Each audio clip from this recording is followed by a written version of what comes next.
साथियों नमस्कार। स्वागत है आप सभी का कुमार कौशल क्लासेस में।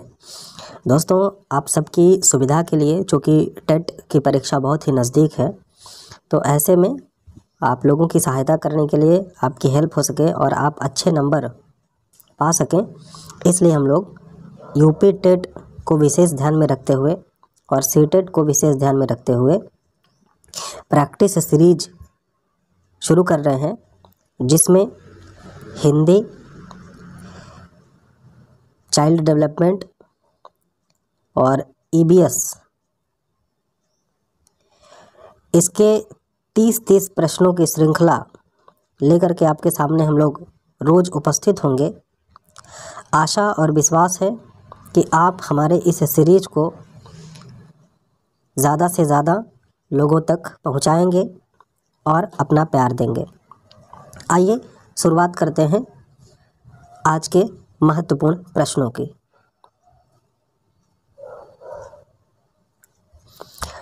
दोस्तों नमस्कार, मेरा नाम है अभि शर्मा और आप देख रहे हैं कुमार कौशल क्लासेस। आइए हम शुरू करते हैं आज के महत्वपूर्ण प्रश्न। ईवीएस से 30 प्रश्नों की बहुत ही ज़ोरदार प्रस्तुति है।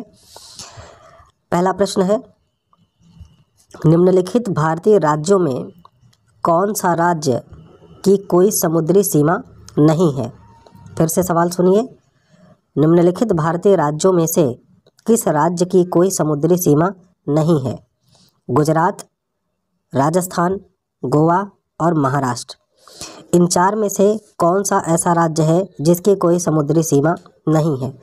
अगर आपने भारत के मैप का भी अध्ययन किया होगा तो आप देख रहे होंगे कि कुछ इस तरीके से हमारा भारत है, कुछ इस तरह से हमारे भारत का मैप होता है।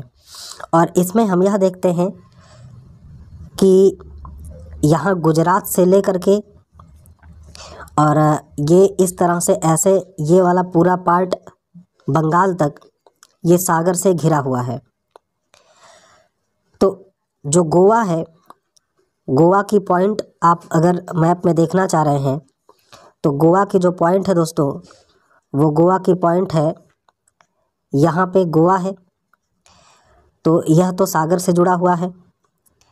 दूसरा है महाराष्ट्र, यही महाराष्ट्र के ऊपर, गोवा के ऊपर यहाँ पे देखिए महाराष्ट्र है, महाराष्ट्र है, तो यह भी सागर से जुड़ा हुआ है। और ये गुजरात वाला एरिया है, यह भी सागर से जुड़ा हुआ है। राजस्थान की लोकेशन आपकी यहाँ पड़ती है, तो राजस्थान एक भू आबद्ध देश के रूप में जाना जाता है। राजस्थान भू आबद्ध राज्य के रूप में जाना जाता है, इसलिए इस प्रश्न का सही उत्तर बी होगा। अगला प्रश्न है, किसी नदी के प्रदूषण स्तर की माप की जाती है? एटीपी से, एसटीपी, डब्ल्यूपीएल या डीओबी से? दोस्तों आप जानते हैं कि बायोकेमिकल ऑक्सीजन डिमांड को हम लोग शॉर्ट फॉर्म में डीओबी कहते हैं। इसी से हम किसी भी नदी के प्रदूषण के स्तर को माप सकते हैं कि कोई भी नदी में किस स्तर का प्रदूषण है। अगला प्रश्न है, वायरस संक्रमण से होने वाला रोग है टाइफाइड, जुकाम, कॉलरा, मलेरिया? दोस्तों आप जानते हैं कि इनमें से जुकाम हमारे श्वसन तंत्र को आसानी से प्रभावित कर देता है और यह एक संक्रामक बीमारी है जो एक दूसरे के साथ फैलता है। जैसे हाल ही में हमने कोरोना को देखा था। कोरोना या कोविड एक इसी तरीके से संक्रमण से फैलने वाली बीमारी थी। इसमें सामान्यतः लोगों को खांसी और जुकाम जैसे लक्षण दिखाई देते थे।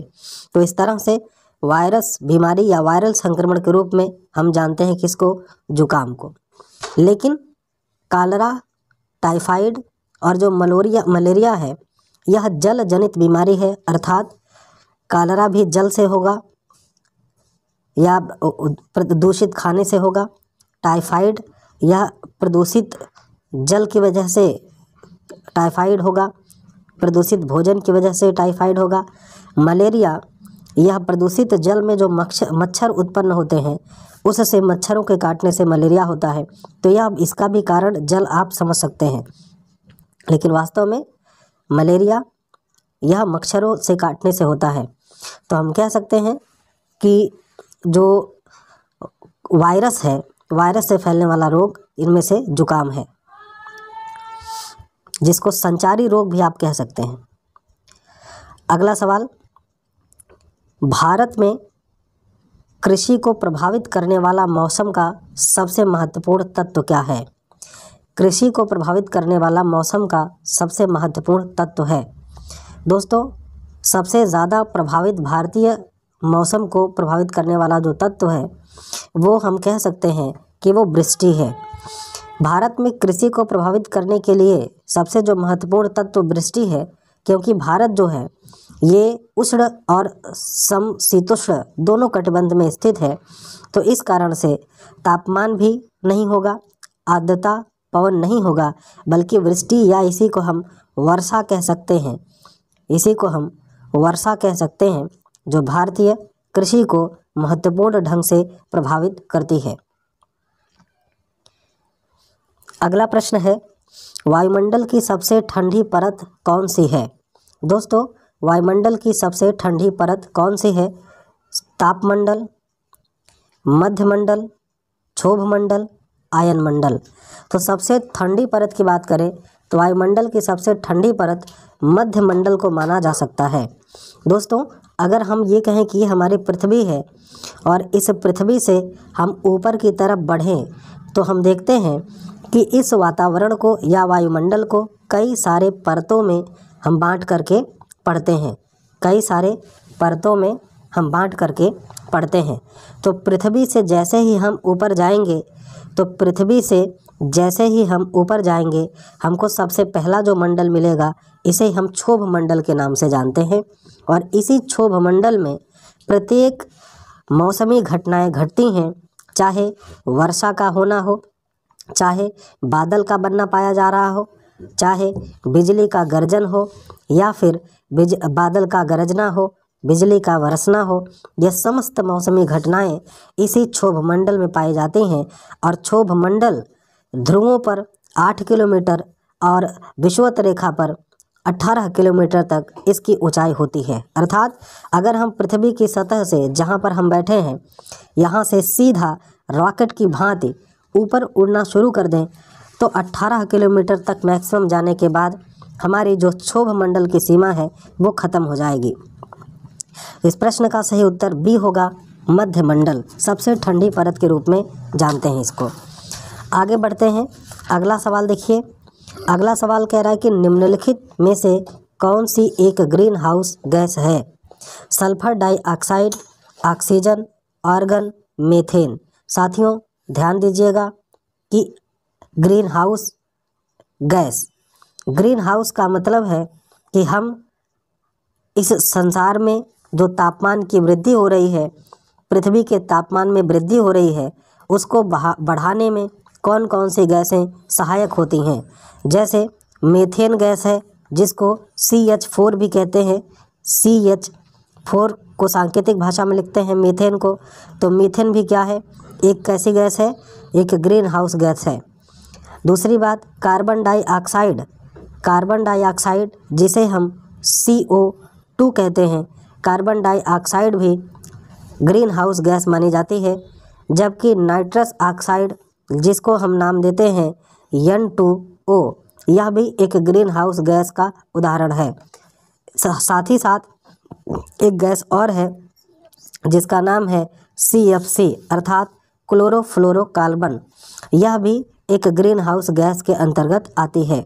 तो साथियों आपने देखा कि ग्रीन हाउस गैस में एक तो N2O, CO2, CFC और CH4, ये सभी गैसें ग्रीन हाउस गैस के अंतर्गत आती हैं। आपसे यही पूछा है कि कौन सी ग्रीन हाउस गैस है, तो आप इसमें देखेंगे मीथेन ग्रीन हाउस गैस का उदाहरण है। जबकि सल्फर डाइऑक्साइड नहीं है, ऑक्सीजन नहीं है, आर्गन नहीं है। भारत में अगला सवाल है, भारत में प्रोजेक्ट टाइगर की शुरुआत कब हुई थी? साथियों हम जानते हैं कि भारत में प्राचीन काल से ही टाइगर के शिकार करने की प्रथा प्रचलित थी और तमाम भौगोलिक कारणों के परिवर्तन की वजह से, जलवायु परिवर्तन की वजह से, अवैध शिकार करने की वजह से देश में बाघों की संख्या घटनी शुरू हो गई थी। अतः भारत सरकार के द्वारा इसको संरक्षित करने के लिए 1 अप्रैल 1973 ईस्वी को प्रोजेक्ट टाइगर की शुरुआत की गई, जिसके तहत जिम कॉर्बेट नेशनल पार्क जो उत्तराखंड में है, वहां से 1973 में बाघों के संरक्षण के लिए यह कार्य शुरू किया गया था। आपसे सवाल पूछता है कि जिम कॉर्बेट नेशनल पार्क कहाँ पर है, तो जिम कॉर्बेट नेशनल पार्क दोस्तों है कहाँ पे, उत्तराखंड में। तो इस प्रश्न का सही उत्तर क्या होगा, ए होगा, अर्थात 1973। अगला सवाल, पृथ्वी तल पर उस काल्पनिक रेखा को 180 डिग्री पीरिडियम याम्योत्तर पर खींची है। सीधा सीधा इस प्रश्न को ध्यान से समझिएगा कि 180 डिग्री पीरिडियम याम्योत्तर रेखा पर जो खींची गई है उसको क्या नाम हम देते हैं। साथियों ध्यान दीजिएगा, अगर हम कहें कि यह हमारी पृथ्वी है तो पृथ्वी को हम 3 रेखा, पृथ्वी के बीचों बीच से जो रेखा गुजरती है इसे भूमध्य रेखा कहते हैं। यह 0 डिग्री से होकर के गुजरती है, इस कारण इसे 0 डिग्री या शून्य देशांतर रेखा भी कहते हैं। इसको विषुवत रेखा के नाम से भी जानते हैं। इसी के ऊपर 23.5 डिग्री नॉर्थ में और 23.5 डिग्री साउथ में भी एक रेखा गुजरती है। ऊपर वाली रेखा को कर्क रेखा कहते हैं, नीचे वाली रेखा को, इस रेखा को मकर रेखा कहते हैं। इसी के साथ कह रहा है कि पृथ्वी तल पर उस काल्पनिक रेखा को क्या कहते हैं जो 180 डिग्री पिरामिड याम्योत्तर पर खींची गई है। तो दोस्तों इसी में हम देखते हैं कि यहाँ ग्रीनविच, ब्रिटेन के ग्रीनविच लंदन से एक रेखा इस तरह से गुजरी है जिसे हम लोग GMT नाम देते हैं। GMT, ग्रीनविच मीन टाइम रेखा, अंतर्राष्ट्रीय मानक समय की रेखा इंग्लैंड के ग्रीनविच शहर से होकर के गुजरती है, जिसको हम लोग क्या कहते हैं, अंतर्राष्ट्रीय तिथि रेखा के नाम से जानते हैं। देखिए इसमें क्या कहीं अंतर्राष्ट्रीय तिथि रेखा माने GMT, ग्रीनविच मीन टाइम, ये इसका उत्तर ए होगा। यह कितने डिग्री से गुजरती है, 180 डिग्री से गुजरती है। तो 180 डिग्री को हम लोग क्या बोलते हैं, 180 डिग्री को हम अंतर्राष्ट्रीय तिथि रेखा के नाम से जानते हैं।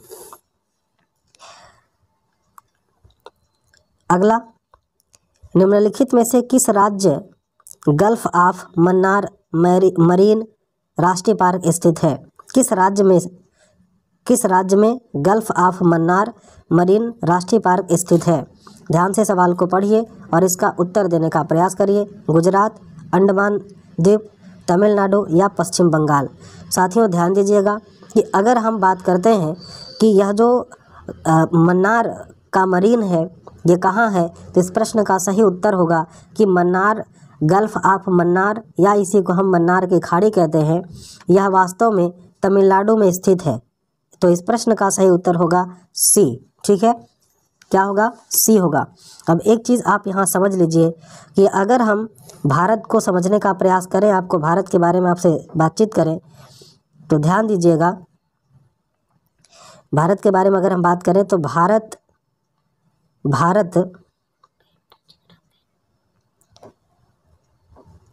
भारत कुछ इस तरह से आप इसको मैप में कल्पना करते हैं कि हमारा भारत कुछ इसी तरह से आपको मैप में दिखाई देता है। समझने के लिए थोड़ा सा आप समझिएगा, इस तरह से भारत हमारा मैप में दिखाई देता है। और इसी के साथ हम देखते हैं कि यहाँ श्रीलंका ऐसे लटका हुआ है। तो श्रीलंका और भारत के बीच में एक जलसंधि पाई जाती है। यहाँ पर एक जलसंधि पाई जाती है जिसे हम पाक जलसंधि के नाम से भी जानते हैं। जिसे हम किस जलसंधि के, तो जिसको हम पाक जलसंधि के नाम से भी जानते हैं। तो पाक जलसंधि, कभी कभी आपसे पूछा जाता है कि पाक जलसंधि, आपसे पूछेगा कि बताएं आपकी पाक जलसंधि या पाक स्टेट कहाँ पाई जाएगी, तो ये भारत और श्रीलंका के बीच में है। इस बात को भी आपको ध्यान देना है। अगला प्रश्न है, जनगणना 2021 के अनुसार भारत में लिंगानुपात है। 940 प्रति 1000, 920 प्रति 1000, 916 प्रति 1000, 982 प्रति 1000। इस प्रश्न का सही उत्तर होगा दोस्तों ए 940, क्योंकि वास्तव में जो 2011 की जनगणना है, इस जनगणना के अनुसार भारत में 1000 पुरुषों पर स्त्रियों की संख्या 943 है, अर्थात 943 है। तो लगभग में उत्तर हमको ए दिखाई दे रहा है, 940 लिखा गया है, तो लगभग हम मान करके इसको उत्तर ए सही मानेंगे। लिंगानुपात का अर्थ क्या होता है? लिंगानुपात का मतलब है प्रति 1000 पुरुषों पर स्त्रियों की संख्या ही लिंगानुपात कहलाती है। भारत में जनगणना की शुरुआत हम देखते हैं कि लॉर्ड रिपन के ज़माने से ही शुरू हो गई थी।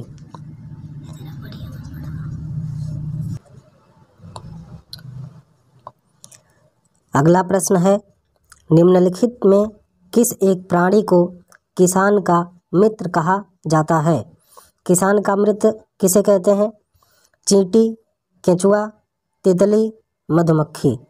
साथियों ध्यान दीजिएगा कि जो केंचुआ होते हैं, केंचुआ किसानों के खेत में उसको चाल करके अंदर से मिट्टी को भुरभुरा बना देते हैं, इसलिए किसानों का मित्र केंचुआ को कहा जाता है। कभी कभी केंचुआ के स्थान पर अगर सांप लिखा है या सर्प लिखा है तो भी आप इसी को लगाएंगे, क्योंकि जो सर्प होते हैं ये किसानों के खेत में चूहों को खा जाते हैं, जिससे फसल नुकसान होने से बच जाती है। इसलिए सांप और केंचुआ दोनों को किसानों का मित्र कहा जाता है। अगला प्रश्न, पर्यावरण को बचाने के लिए चिपको आंदोलन से कौन सा राज्य जुड़ा हुआ है? साथियों चिपको आंदोलन का मतलब है कि वृक्षों को काटने के लिए जब लोग बड़े पैमाने पर वनों का कटाव करना शुरू कर दिए थे, तो उत्तराखंड के लोगों ने, जो चमोली गांव के पास उत्तराखंड के लोगों ने, उत्तराखंड में चमोली गांव था, इसी चमोली गांव से सबसे पहली बार सर सुंदरलाल बहुगुणा और चंडी प्रसाद भट्ट ने यह आंदोलन चलाया। इसके तहत जिस भी पेड़ को काटने के लिए लोग आते थे, उस पेड़ को चिपक करके गांव वाले खड़े हो जाते थे। इसी कारण इसे चिपको आंदोलन कहा गया। तो चिपको आंदोलन को शुरू करने का काम सुंदरलाल बहुगुणा ने किया था। ये सवाल कई बार आपसे पूछे जाते हैं कि किसने शुरू किया था, तो सुंदरलाल बहुगुणा ने इसकी शुरुआत की थी। बी उत्तर इसका सही होगा। अगला प्रश्न, जीवों के व्यवहार का अध्ययन किया जाता है। Etiology, neology, ethology, demology. साथियों सवाल पूछ रहा है जीवों के व्यवहार का अध्ययन। हम जानते हैं कि विज्ञान के इथोलॉजी विषय के अंतर्गत जीवों के व्यवहार का अध्ययन किया जाता है, अर्थात सी उत्तर सही हुआ। समुद्री शैवाल किसका महत्वपूर्ण स्रोत है? समुद्री शैवाल किसका महत्वपूर्ण स्रोत है? क्लोरीन, आयोडीन, ब्रोमीन, लोहा। समुद्री शैवाल के बारे में देखें तो समुद्री शैवाल आयोडीन के प्रमुख स्रोत माने जाते हैं, और आयोडीन की कमी से घेघा रोग हो जाता है। आयोडीन की कमी से घेघा रोग हो जाता है, जिसे ग्वायटर भी कहते हैं। घेघा रोग को ग्वायटर भी कहा जाता है।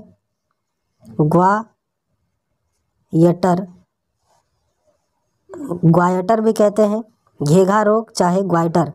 घेघा रोग क्या होता है? किसी व्यक्ति को आपने देखा होगा कि ये अगर कोई व्यक्ति हैं और इनके गले में, कोई व्यक्ति हैं और इनके यहाँ गले में खूब ज़्यादा ऐसे स्वेलिंग हो गई हो, मसल्स बाहर आ गई हो, गला फूल गया हो, तब इसे हम क्या कहते हैं, तब हम इसे बोलते हैं कि यह क्या है, घेघा रोग हो गया है। तो आयोडीन को लेकर के सवाल ये पूछा गया है, तो इस प्रश्न का सही उत्तर होगा आयोडीन। ठीक है, इस प्रश्न का सही उत्तर क्या होगा, आयोडीन होगा। अगला प्रश्न, सैक जिसको अंग्रेजी में लाइकेन कहते हैं क्या है, परजीवी है, अपघटक है, रसायन स्वपोषी है या सहजीवी है। लाइकेन सहजीवी होता है साथियों। इस प्रश्न का सही उत्तर डी होगा। हम जानते हैं कि कुछ ऐसे जंतु और पौधे साथ रहकर एक दूसरे को लाभ पहुंचाते हैं, उसे सहजीवी कहते हैं। राइबोसोम सैक या लाइकेन सबसे महत्वपूर्ण सहजीवी है। लाइकेन एक निम्नतम श्रेणी की ऐसी छोटी वनस्पति है या वनस्पतियों का समूह है जो विभिन्न प्रकार के आधारों पर उगाए जाते हैं या उगते हैं। जैसे ये वृक्षों की पत्तियों पर, पुरानी जो दीवारें हैं, जो पर्वत पठार हैं, चट्टानें हैं, वहाँ पर ये उगते हैं, जिनको हम साधारण भाषा में काई के नाम से जानते हैं।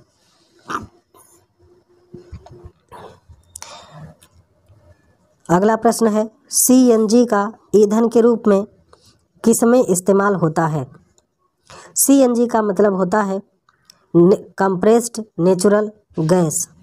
सीएनजी का मतलब है कंप्रेस्ड नेचुरल गैस, या इसी को हम कह सकते हैं कि इसका उपयोग वाहनों और उद्योग धंधों में ईंधन के रूप में किया जाता है। इस प्रश्न का सही उत्तर होगा वाहन और उद्योग। ठीक है, क्या होगा, वाहन और उद्योग होगा।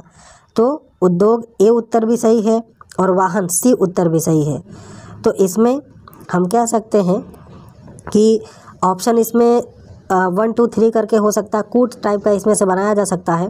तो इसमें दोनों ऑप्शन सही होगा।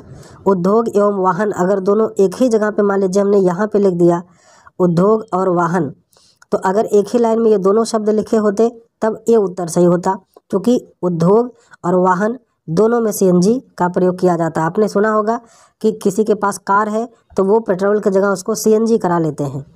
इस तरह से सीएनजी का प्रयोग किया जाता है उद्योग कारखानों में और वाहनों में। अगला प्रश्न देखेंगे, 17 नंबर का प्रश्न है, पर्यावरण जागरूकता का किसके द्वारा सृजन किया जा सकता है।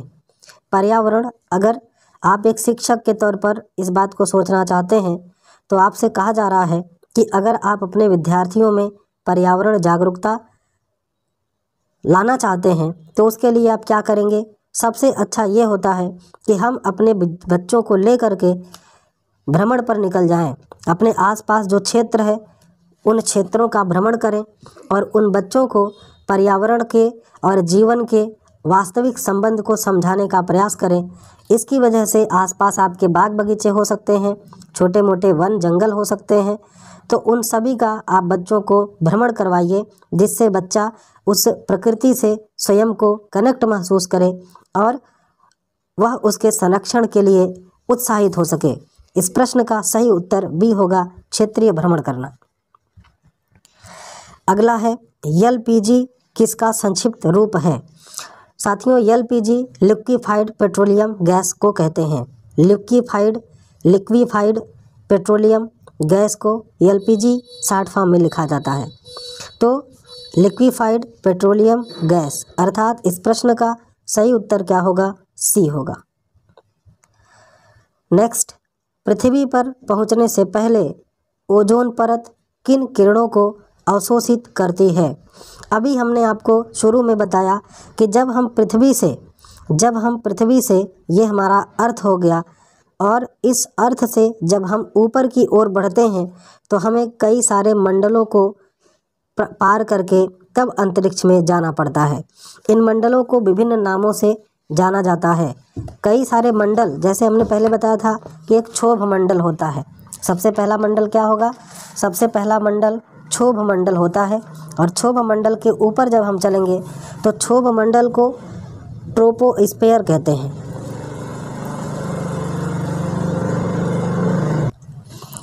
तो हमने कहा कि ये हमारी पृथ्वी है और पृथ्वी से जब हम ऊपर जाएंगे तो सबसे पहले एक मंडल मिलेगा जिसे हम क्षोभ मंडल कहते हैं और इसको अंग्रेजी में ट्रोपोस्फेयर कहा जाता है। इसके ऊपर चलेंगे साथियों तो एक मंडल मिलेगा जिसे हम समताप मंडल कहते हैं और समताप मंडल का मतलब है, मैं लिखते भी चल रहा हूँ, आप इस चीज़ को ध्यान से देखिएगा क्योंकि इससे आपके परीक्षा में खूब प्रश्न पूछे जाते हैं। सबसे पहले ट्रोपोस्फेयर होगा, इसको ध्यान दीजिएगा। उसके बाद हम देखते हैं तो स्ट्रेटोस्फेयर आएगा जिसे हम समताप मंडल कहते हैं। फिर ऊपर चलेंगे अगले स्टेप पे तो आएगा मध्य मंडल जिसे हम नाम देते हैं मीजोस्फेयर। तत्पश्चात ऊपर और बढ़ेंगे, एक और मंडल आएगा जिसको हम आयनोस्फेयर कहते हैं और अंत में जो सबसे ऊपर वाला भाग होगा इसे हम एक्सोस्फेयर कहते हैं अर्थात बहिर्मंडल कहते हैं। अगर हम अंतरिक्ष से पृथ्वी की ओर आएँ तो सबसे पहले हमको क्या मिलेगा, एक्सोस्फेयर मिलेगा, फिर आयनोस्फेयर मिलेगा, उसके बाद मीजोस्फेयर मिलेगा माने मध्य मंडल, और मीजोस्फेयर और समताप मंडल के बीच में एक मंडल और पड़ेगा जिसे हम ओजोन मंडल के नाम से जानते हैं। तो मीजोस्फेयर के बाद ओजोन मंडल आएगा, ओजोन परत आएगी, उसके बाद हम फिर आ जाएंगे अपने क्षोभ मंडल में जिसे हम समताप मंडल में जिसे हम स्ट्रेटोस्फेयर कह रहे हैं, और फिर सबसे लास्ट पृथ्वी के पास वाली जो परत है उसे हम क्या नाम देंगे, ट्रोपोस्फेयर देंगे, जिसे हम अधोमंडल या क्षोभ मंडल के नाम से जानते हैं। हमने आपसे कहा था कि जब अंतरिक्ष में जब यहाँ पे सूर्य चमकेगा और सूर्य अपनी रोशनी प्रसारित करेगा तो सूर्य की ये रोशनी यहाँ से डायरेक्ट सूर्य की ये रोशनी डायरेक्ट यहाँ से नीचे आएगी, लेकिन जब ये ओजोन परत में जाएगी, जब ये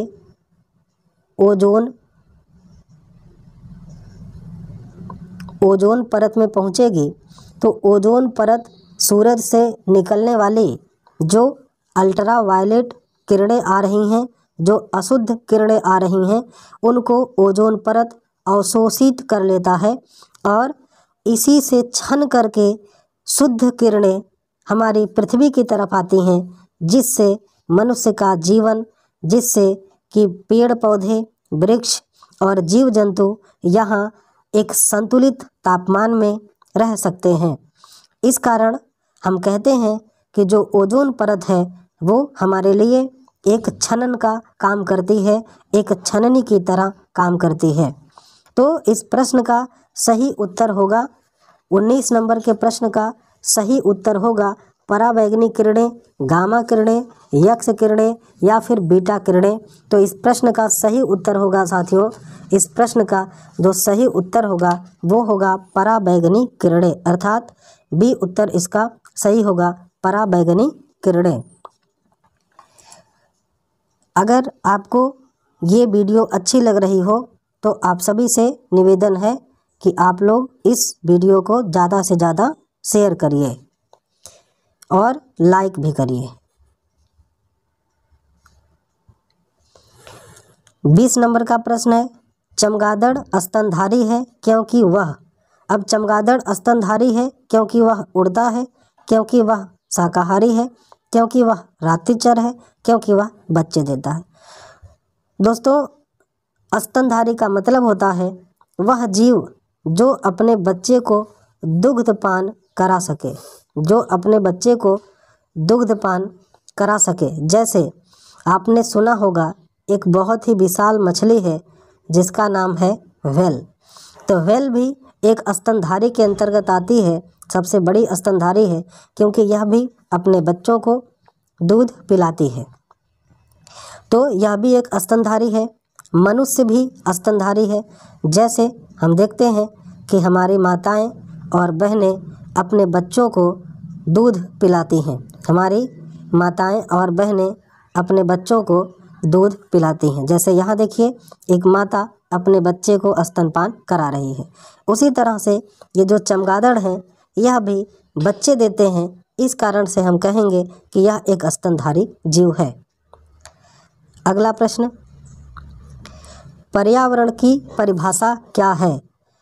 तो इसकी एक वीडियो हम आपको देंगे जिसको आंटी जी मैडम जी पढ़ाई हैं, कीर्ति मैम, तो उसको हम उसमें पर्यावरण की परिभाषा दी गई है।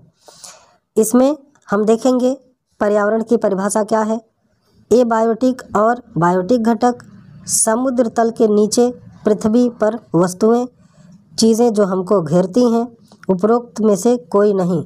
अब इस प्रश्न का सही उत्तर क्या हो सकता है कि एबायोटिक या बायोटिक घटक मतलब जैविक या अजैविक घटक, समुद्र तल के नीचे पृथ्वी पर जो वस्तुएं हैं, यह भी नहीं हो सकता है कि हो सकता है। देखिए, समुद्र तल के नीचे, तो ये तो गलत बात हो गई। पर्यावरण की परिभाषा है कि हमारे आसपास हमारे वातावरण को जो प्रभावित करने वाली दशाएं हैं उसे हम पर्यावरण कहते हैं। परिधन आवरण अर्थात हम जिससे घिरे हुए हैं चारों ओर, हमारे जो हवाएं हैं, हमारे आसपास जो नदी पहाड़ है, झरने हैं, लोग हैं, वन है, वृक्ष है, बाग बगीचे हैं, ये सब हमारे लिए क्या है? पर्यावरण है। हमारी जो संस्कृति है वो सब हमारे लिए पर्यावरण का काम करते हैं। तो पर्यावरण के घटकों को हम दो रूप में बांटते हैं, बायोटिक और एबायोटिक। तो इसमें बायोटिक मतलब जैविक घटक, सभी पेड़ पौधे और जंतु आ जाते हैं, जबकि आप जो ये बायोटिक है, जो अजैविक है, उसमें मानव के द्वारा जो चीज़ें निर्मित की गई हैं। तो इस कारण से इस प्रश्न का सही उत्तर ए होगा।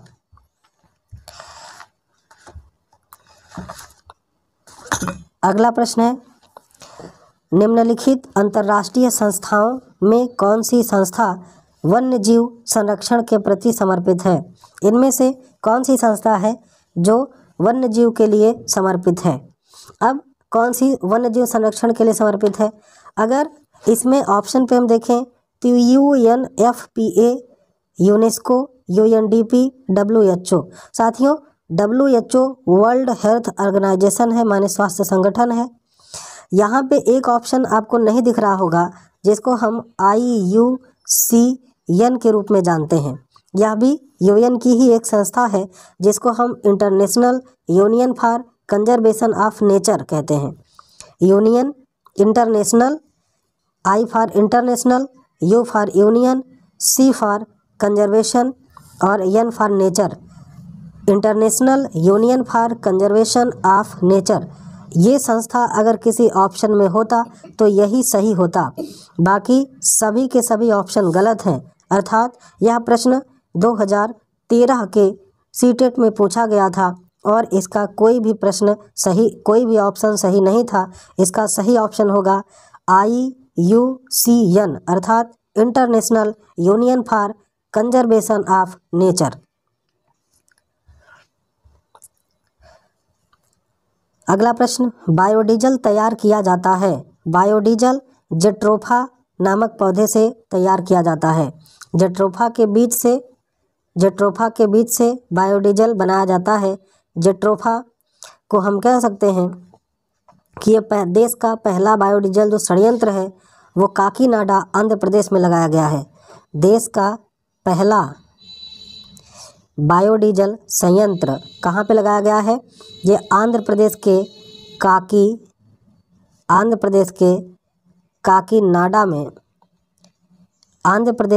काकीनाडा में लगाया गया है। मैं AP लिख दे रहा हूँ शॉर्ट फॉर्म में। AP आंध्र प्रदेश काकीनाडा में पहला संयंत्र लगाया गया था। इसका सही उत्तर होगा जेट्रोफा।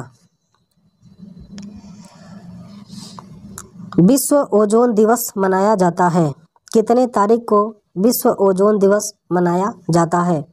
इसको देखिए ध्यान से, और यह कई बार आपसे प्रश्न पूछा जाता है कि प्रत्येक वर्ष 16 सितंबर को विश्व ओजोन दिवस के रूप में मनाया जाता है, जिससे कि हम पृथ्वी से कम ऊर्जा का उत्सर्जन करें और ग्लेशियर गले नहीं, ओजोन का क्षरण ना हो, CFC गैस ना ज़्यादा निकले, कार्बन डाइऑक्साइड ज़्यादा ना निकले, जिससे हमारे जो ओजोन परत है वो क्षरण ना हो और मनुष्य बहुत सारे रोगों से बचे। अगला प्रश्न है, कृत्रिम वर्षा के लिए मेघ बीजन के लिए प्रयुक्त रसायन है। साथियों, मेघ बीजन का मतलब है कि कृत्रिम वर्षा। जब हम मेघ निर्माण करते हैं, माने बादल का निर्माण करते हैं, तो उसके लिए कृत्रिम वर्षा कराने के लिए सिल्वर आयोडाइड का प्रयोग करते हैं। Silver iodide. प्रश्न संख्या 25 का उत्तर सी सही होगा, सिल्वर आयोडाइड। कृत्रिम वर्षा कराने के लिए हम सिल्वर आयोडाइड का प्रयोग करते हैं। अगला 26 नंबर का प्रश्न, सिल्वीकल्चर संबंधित है वन एवं वन्य जीव से, वन एवं वन्य उत्पाद से, फूल, सिल्क, उर्वरक। दोस्तों, जो सिल्वीकल्चर है, सिल्वीकल्चर के अंतर्गत हम वन तथा वन्य सामग्री का उत्पादन करते हैं, अर्थात हम क्या कहेंगे, इस प्रश्न का सही उत्तर वन और वन्य उत्पाद है सिल्वीकल्चर। फूलों की खेती को फ्लोरीकल्चर कहते हैं। सिल्क माने रेशम के कीटों का उत्पादन होता है। उर्वरक के लिए हम लोग अन्य तरह से कार्य करते हैं। तो फ्लोरीकल्चर फूल की खेती है, लेकिन यहाँ पे आप देखेंगे कि वन और वन्य उत्पाद सिल्वीकल्चर के अंतर्गत होता है। निम्नलिखित में से किस जनपद में चंद्रप्रभा वन्य जीव अभयारण्य स्थित है? लखीमपुर खीरी, चंदौली, वाराणसी, लखनऊ। दोस्तों, इस प्रश्न का सही उत्तर होगा बी, चंदौली। इस प्रश्न का सही उत्तर होगा बी, चंदौली। चंदौली में चंद्रप्रभा वन्य जीव अभयारण्य है, जिसकी स्थापना 1957 ईस्वी में हुई थी। 1957 ईस्वी में हुई थी। इस प्रश्न का सही उत्तर बी हुआ, चंदौली। निम्नलिखित में से कौन द्वितीय श्रेणी का उपभोक्ता है? द्वितीय श्रेणी का उपभोक्ता हाथी, सांप, बकरी, शेर। जब हम उपभोक्ता के श्रेणी क्रम की बात करते हैं तो हम ये देखते हैं, जैसे ये हमारी प्रकृति ने कुछ घास उगाए हैं। हमारी धरती पर इस तरह से कुछ घास के पौधे उगे हैं, और इस घास को जो खाएगा वो होगा प्राथमिक उपभोक्ता। और इन प्राथमिक उपभोक्ता को, जैसे हम कहें यहाँ पे खरगोश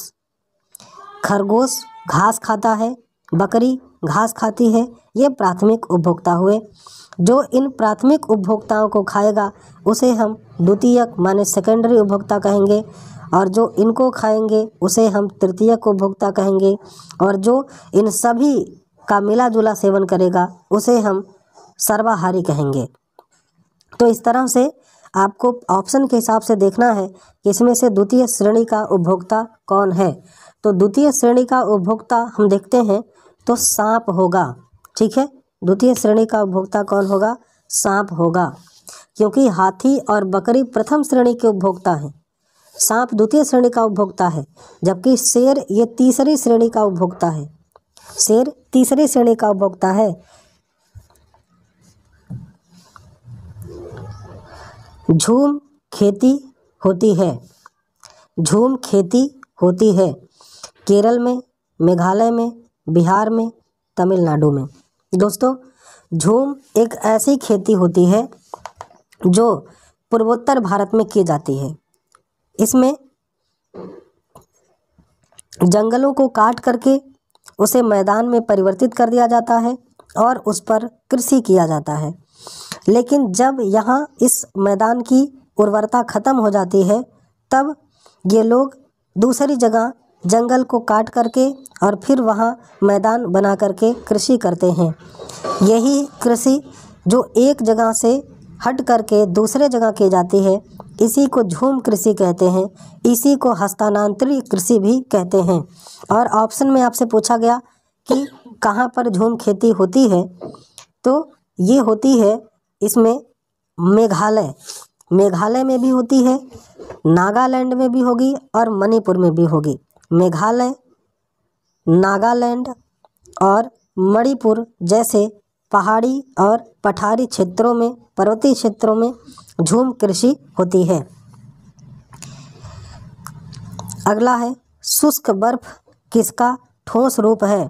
ammonia, carbon dioxide, nitrogen, oxygen. इस प्रश्न का सही उत्तर क्या होगा? शुष्क बर्फ कार्बन डाइऑक्साइड के ठोस रूप को कहते हैं। इस तरह से इस प्रश्न का सही उत्तर क्या होगा? कार्बन डाइऑक्साइड, बी उत्तर सही हुआ। दोस्तों, आपको ये हमारा सेशन कैसा लगा कमेंट करके ज़रूर बताइए, और इस सीरीज़ को कंटिन्यू रखना है कि नहीं आप कमेंट बॉक्स में ज़रूर बताएं। मिलते हैं अगले वीडियो में, तब तक के लिए अभी शर्मा को दीजिए इजाज़त। सभी को नमस्कार।